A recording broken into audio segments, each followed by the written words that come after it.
Hello বন্ধুরা, সবাই কেমন আছো? আশা করি সবাই খুব ভালো রয়েছো। নো ঢপ, no drama, only fun and reality. হ্যাঁ, রিয়েলিটি মানে আজকের ম্যানিফোল্ড ব্লগ যেটা তোমাদের সাথে রয়েছে, আজকের টপিক সেই রিয়েলিটি মানে ইতিহাসকে ঘুরে দেখা। আমরা ম্যানিফোল্ড ব্লগের সাথে বিভিন্ন রকম ভিডিও তোমাদের সাথে শেয়ার করেছি, বিভিন্ন ভিডিওর সাথে আমাদের সাথে তোমরাও বিভিন্ন জায়গায় গেছো, কিন্তু আজকে আমরা এমন একটা জায়গায় এসেছি যেখানে আমরা ইতিহাসকে আরেকবার ঘুরে দেখব। আমি এখন রয়েছি ওয়ারিগ্রাম খণ্ডঘোষ থানার আন্ডারে। এটা বর্ধমান থেকে 34 কিলোমিটার দূরত্ব, ইন্দাস শহরের মধ্যে পড়ে। এবং এইখানে যে আগুনের জন্ম হয়েছিল সেই আগুনের নাম মোহন। কে মোহন? কি পরিচয় তার? মোহন হচ্ছে, গ্রামে তাকে মোহন বলে সবাই জানতো।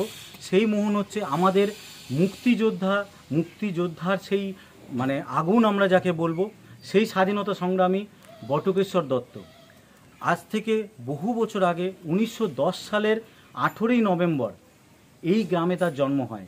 এবং এই গ্রাম সেই ইতিহাসের সেই আগুনকে জন্ম দিয়েছিল যা পৃথিবী চিনেছিল। কিভাবে চিনেছিল? আচ্ছা, আমরা একটু পেছনে ফিরে যাই। পেছন দিকে ফিরে যাই। আজ থেকে বেশ অনেক বছর আগে, ঠিক 1929 সালে সেই ঘটনা কি তোমাদের মনে রয়েছে? যা পৃথিবীর ইতিহাসে একটা বিরল ঘটনা ঘটেছিল, যেখানে ব্রিটিশ সকল সাম্রাজ্যবাদ চলছিল, ব্রিটিশ যারা রয়েছিল তাদেরকে জাগিয়ে দিয়েছিল। সেই বোমা বিস্ফোরণের কথা তোমার মনে আছে, যেটা বিধানসভা হলে হয়েছিল দিল্লিতে? সেই 29 সালের সেই ঘটনা, সেই দিনের কথা তোমাদের মনে আছে? ভগৎ সিংয়ের সাথে আরেকজন যিনি ছিলেন সেই স্বনামধন্য, সেই ইতিহাসের সেই জায়গায় যিনি রয়েছিলেন, তিনি হচ্ছেন বটকেশ্বর দত্ত। এবং ভগৎ সিংয়ের সেই পরিচয় আজকে আমরা সবাই জানি। ভগৎ সিংয়ের নাম আমরা পৃথিবীর সবাই জানে, কিন্তু আমাদের বাংলার মানুষ, যে বাংলার ঘরে যাকে জন্মেছিল, তাকে কিন্তু আমরা অনেকেই ভুলে গেছি। সে হচ্ছে বটকেশ্বর দত্ত, মুক্তিযোদ্ধা, হিন্দুস্তান রিপাবলিকের মেম্বার ছিলেন উনি। এবং এইখানে এই বর্ধমান থেকে 34 কিলোমিটার দূরে খণ্ডঘোষের এই ওয়ারি গ্রামে তার জন্ম হয়েছিল। এবং এখান থেকে তিনি সারা পৃথিবী তাকে গেছিল। এখান থেকে পড়াশোনা, তার বাবা চাকরি করতো উত্তরপ্রদেশে, এবং সেই সূত্রে সে উত্তরপ্রদেশ যায়। এবং উত্তরপ্রদেশে এক কলেজের সূত্রে সেখানে তার সাথে পরিচয় হয় ভগৎ সিংয়ের। এবং ভগৎ সিং তাকে তার কাছের লোক হিসাবে মেনে নিয়েছিল এবং অনেক বছর তার সাথে তিনি ছিলেন। এবং যখন সেই বিধানসভা হলে সেই বোমা বিস্ফোরণ হয়েছিল, ভগৎ সিংয়ের সাথে যে বোমা বিস্ফোরণে আরেকজন ছিলেন, তিনি হচ্ছেন এই বটকেশ্বর দত্ত। এবং এই ঘটনার পরে যে কথা আমরা সবাই জানি, যে ব্রিটিশ সাম্রাজ্যবাদ বুকের ভাষায় শোনে না, ব্রিটিশ সাম্রাজ্যবাদ শুনতো আওয়াজে, সাউন্ডে।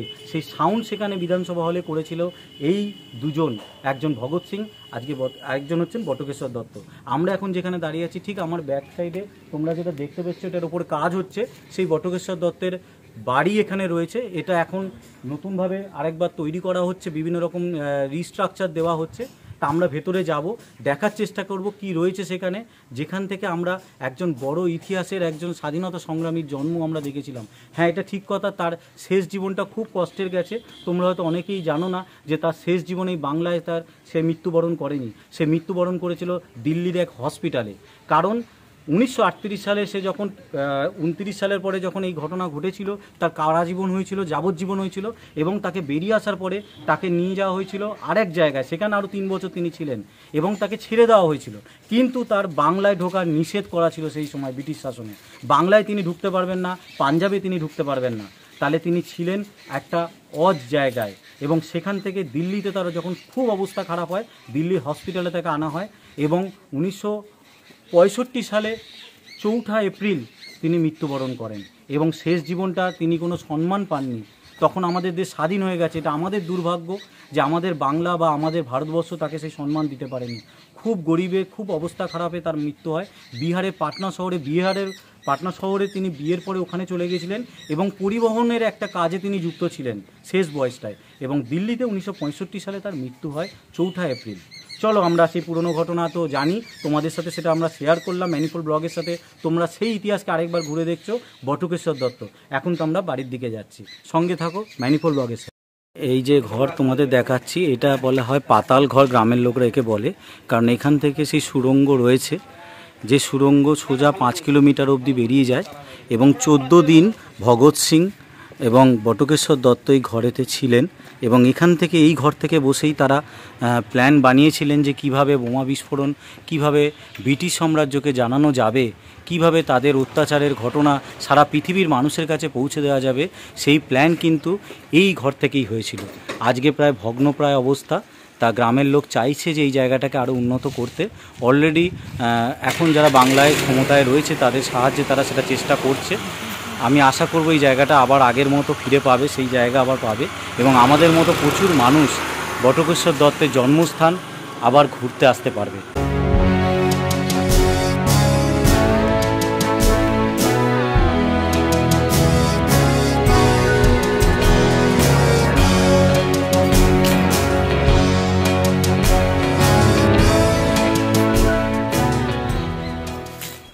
এটা কিন্তু সেই পুরনো বাড়ি নয়, এটা এখন রিস্ট্রাকচার হচ্ছে। এখন আস্তে আস্তে এটার ওপরে কাজ হচ্ছে এবং অনেক জায়গা ভাঙা রয়েছে, সেই জায়গাগুলোর উপর রিস্ট্রাকচার তৈরি করা হচ্ছে। চলো তোমাদের সেই ভেতরে আমরা নিয়ে যাব।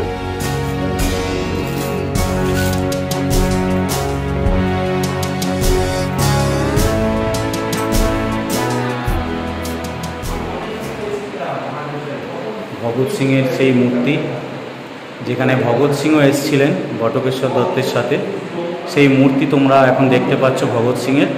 এবং বাংলার সেই আগুন বটকেশ্বর দত্ত, মিস্টার বটকেশ্বর দত্ত, এখন আমরা তার মূর্তির সামনে রয়েছি।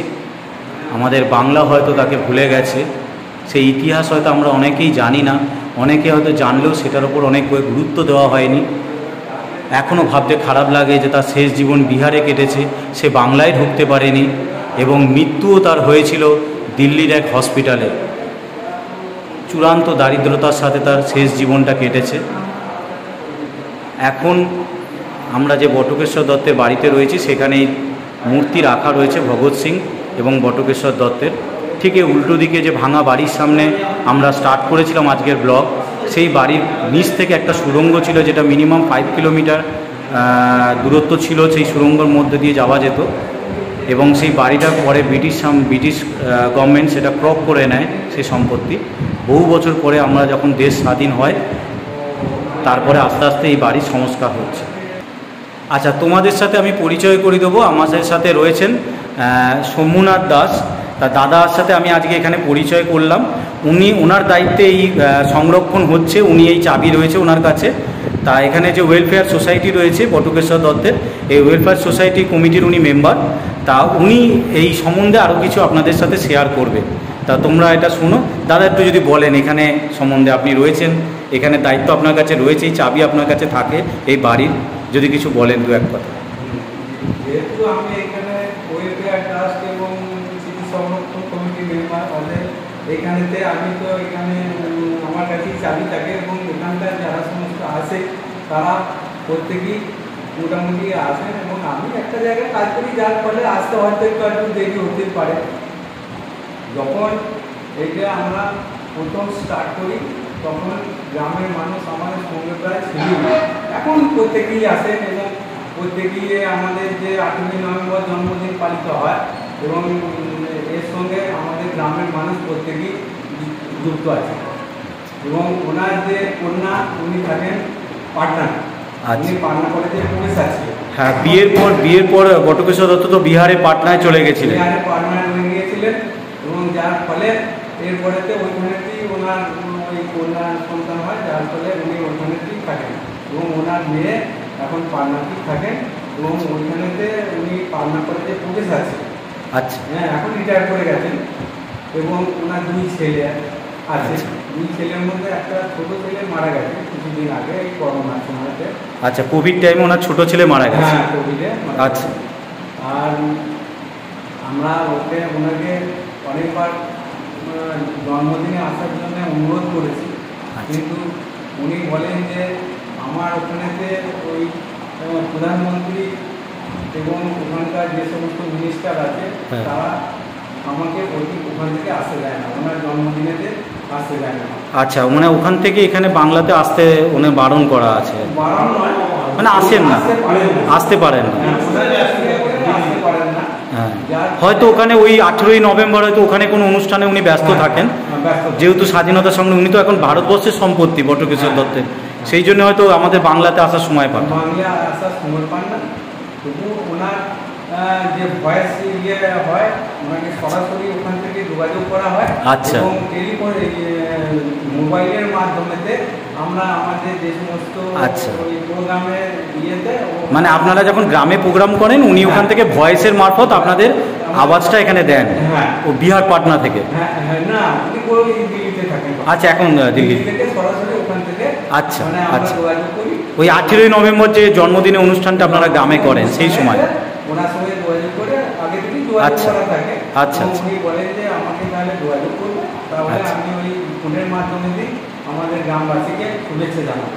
আচ্ছা আচ্ছা আচ্ছা।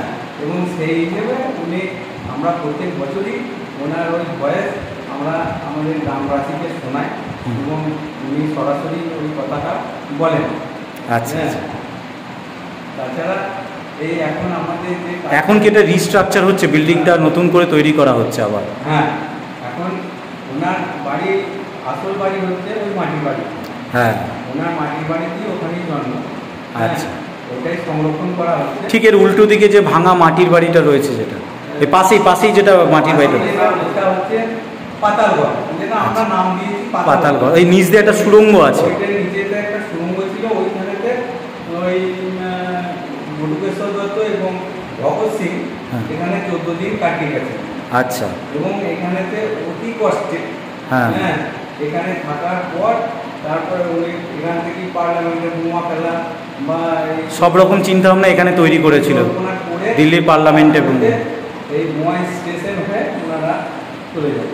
আচ্ছা আচ্ছা। হ্যাঁ, তা সেই ইয়ের পর ওই যে পাতালঘর আমরা সংরক্ষণ করতে চেষ্টা করেছি, ওটা হেরিটেজ ঘোষণা হয়েছিল, কিন্তু এখন যারা ওনাদের সম্পত্তি ওনারা কিন্তু এখন আর দিতে চাইছেন না, যার আচ্ছা আচ্ছা। আমরা পাশে দিয়ে একটা ডেমো করে ওই পাতালঘর একটা বানিয়েছি। আচ্ছা। ওটাকে ইয়ে হলে আমরা উন্নয়ন করতে পারি। ওটা হয়ে গেলে আরও ভালো হয়, কারণ ওইটা সেই জায়গা যেখানে ভগৎ সিং আর বটকেশ্বর দত্ত বসে মিটিং করেছিল পার্লামেন্টে দিল্লিতে বোমা ফেলার জন্য। এটা একটা বিশাল বড় ইতিহাস, আমাদের সাথে বাংলার ইতিহাস আপনারা এখনও ধারণ করছেন, বলবো কি আপনারা সংরক্ষণ করে রেখেছেন, এবং আমাদের মতো যারা মানুষ যারা এইসব জিনিসগুলো চায় দেখতে, তারা আসতে পারে। আমাদের বাংলার বটকেশ্বর কিছু ছিল না। হ্যাঁ, এখন তবুও আমরা কিছুটা অবশ্যই অন্ততপক্ষে সেটাকে সংরক্ষণ বা ইয়ে করতে পেরেছি। আমাদের এই যে নৌকায় আমরা এখন দাঁড়িয়ে রয়েছি, এখানে যে বটকেশ্বর দত্ত এবং ভগৎ সিংয়ের মূর্তি রয়েছে, আমাদের এই দুপাশেতে দুটো মিউজিয়াম। আচ্ছা।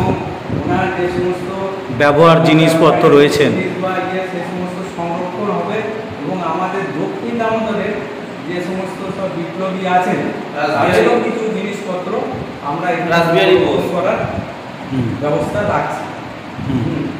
এই পর্যন্তই হয়ে আছে, এরপরেতে যতক্ষণ না উদ্বোধন হচ্ছে ততক্ষণ পর্যন্ত না না, ঠিক ঠিক ঠিক। সবচেয়ে বড় কথা আমরা সেই মাটির ঘরও দেখাবো যেখানে বটকেশ্বর দত্তের জন্ম হয়েছিল, এবং দাদা সেটা মেনটেন করছে গ্রামের সবাইকে নিয়ে এই সংরক্ষণ তৈরি করছেন, এবং এখানে মিউজিয়ামের কথা উনি চিন্তা করেছেন যে ভগৎ সিংয়ের বিভিন্ন ব্যবহার এবং বটকেশ্বর দত্তের বিভিন্ন ব্যবহার যে জিনিসপত্র ছিল, কারণ 14 দিন ভগৎ সিং এবং বটকেশ্বর দত্ত একসাথে এখানে সেই প্ল্যান বানিয়েছিল, সেই বোমা যেটা বিধানসভায় ফেলা হচ্ছিল দিল্লিতে 1929 সালে, সেই প্ল্যান কিন্তু আমাদের এই জায়গা থেকে তৈরি হয়েছিল, বাংলার এই পর থেকে, এই গ্রাম থেকে, এই ওয়ারি গ্রাম এবং এই খণ্ডঘোষ থানার আন্ডারে, সেই জায়গা থেকে। সঙ্গে থাকো তোমরা, আরও কিছু নিয়ে তোমাদের সাথে পেয়েছি। ধন্যবাদ। তোমাদের সাথে সেই ঘর আমি সেই ভিডিওটা তোমাদের সাথে শেয়ার করব যেখানে বটকেশ্বর দত্তের জন্ম হয়েছিল। এই সেই মাটির ঘর যেটা আজকে দিনে সংরক্ষণের কাজ চলছে। এই সেই মাটির ঘর, সামনে বারান্দা, উপরে চিলেকোঠা, এবং সেই পুরনো স্ট্রাকচার এখনও মেনটেন হচ্ছে। এখানে বটকেশ্বর দত্তের জন্ম হয়েছিল, যাকে সারা ভারত নয় সারা পৃথিবী জানতে পেরেছিল।